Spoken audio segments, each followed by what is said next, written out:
si on veut essayer de bien mémoriser, il y a sûrement plusieurs moyens d'agir sur cette mémoire, connaissant ces mécanismes qui ont été l'objet de travaux de neuropsychologues depuis très longtemps, hein, et même fin du 19e siècle déjà, il y avait quelques expériences, et après ça n'a pas arrêté, les neurosciences cognitives ont développé ça de manière vraiment importante. Un phénomène qui a été décrit en neuropsychologie de la mémoire, c'est l'amorçage. Lorsqu'on présente une information de manière fugace, cette information en fait est stockée temporairement et va sensibiliser le sujet par la suite si on lui fait une deuxième présentation. Alors ça c'est assez intéressant, même si c'est quelque chose qui est très important dans la mémoire non déclarative, mais ça a un impact aussi sur la mémoire déclarative. Et donc ça veut dire que il ne faut pas hésiter à présenter les informations et les répéter correctement. Deuxièmement, il y a les problèmes d'apprentissage perceptif. Alors l'apprentissage perceptif, c'est tout simplement que lorsqu'un cortex, le cortex visuel, donc la partie réceptrice du cerveau travaille, il va analyser évidemment, comme on l'a vu, dans sa forme, le mouvement, etc. Peu à peu, à force de voir et de revoir toujours ces mêmes formes, par exemple, qui fait qu'il y a des arrangements au niveau des neurones, une disposition au niveau des neurones, qui lui donne des capacités de traiter plus efficacement ce type de données, mais pas d'autres. Voilà. C'est comme ça qu'on a une certaine expertise dans des domaines et que le cerveau en lui-même se modifie en fait en permanence, comme on l'a vu déjà juste précédemment, hein, de manière à être plus compétent. Il y a un autre domaine qui est le niveau de l'émotion. Les relations entre mémoire et émotion sont intuitivement connues, c'est-à-dire qu'on sait très bien que les souvenirs les plus forts qu'on a de la petite enfance sont les souvenirs où on a eu des fortes émotions. Et là, on a une structure dans le lobe temporal qui s'appelle l'hippocampe, l'amygdale, pardon, qui est en avant de l'hippocampe. Et cette amygdale reçoit énormément d'informations de tous les cortex, visuels, auditifs, etc.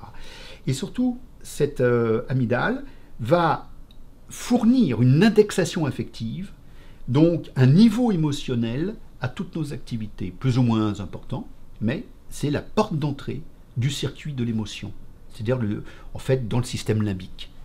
Et ces régions-là sont vraiment impliquées dans la mémoire, justement, et l'émotion.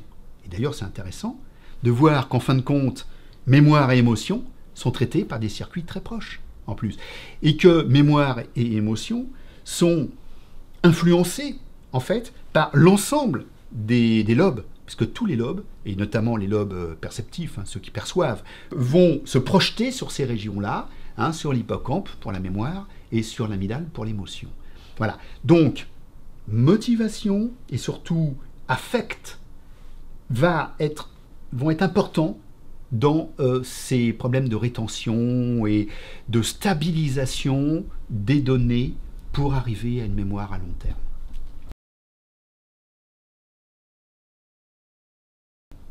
Effectivement, après on peut se poser la question, est-ce qu'un Internet, est-ce que la vidéo, l'ordinateur, les jeux peuvent aider, hein, influencer, aider, ou au contraire peuvent être négatifs? C'est les deux, c'est potentiellement les deux, hein, ou potentiellement rien du tout d'ailleurs, si on fait mal. Et c'est là où cette réflexion sur la neurobiologie de la mémoire peut donner peut-être une assise pour prendre certaines décisions, pour développer de nouvelles ressources qui sont peut-être plus adaptées en termes justement, je dirais, de contenu, d'organisation du contenu, de timing du contenu, de présentation du contenu en général, y compris les chartes, de manière à les rendre peut-être plus efficaces. Et en fin de compte, de se dire, on a une biologie de la mémoire, cette biologie de la mémoire suit un certain timing.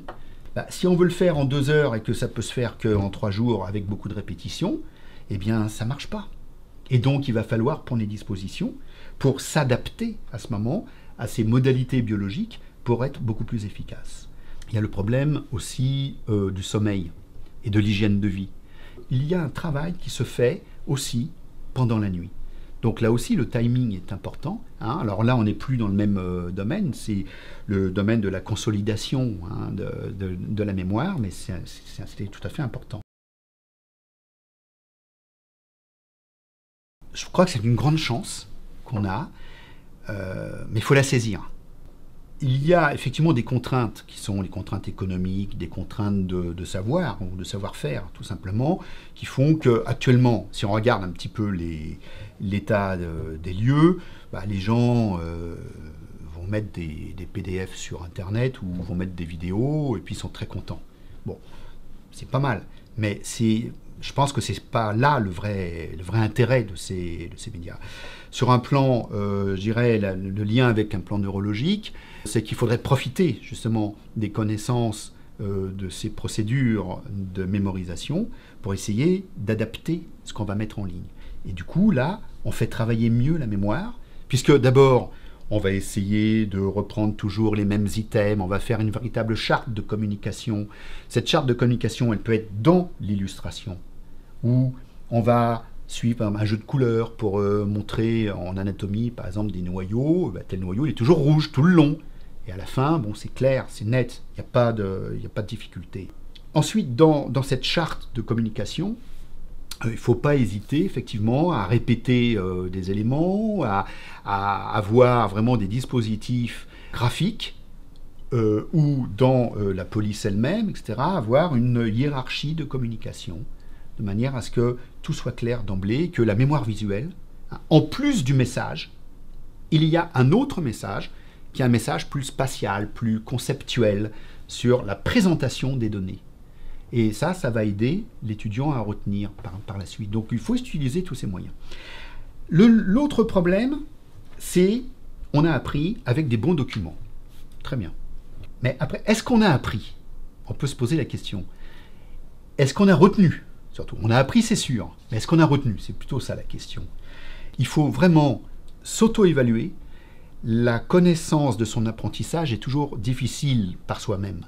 Et c'est pour ça que le numérique pourra apporter aussi, enfin apporte, c'est pas pourra, mais apporte déjà des moyens pour que les gens s'auto-évaluent et se disent « Ok, là, j'ai pas atteint le niveau que je voulais atteindre, et donc il va falloir que je recommence. » Et la répétition, tout le monde le sait bien, c'est aussi améliorer sa mémoire, puisque c'est comme ça qu'elle marche, la mémoire.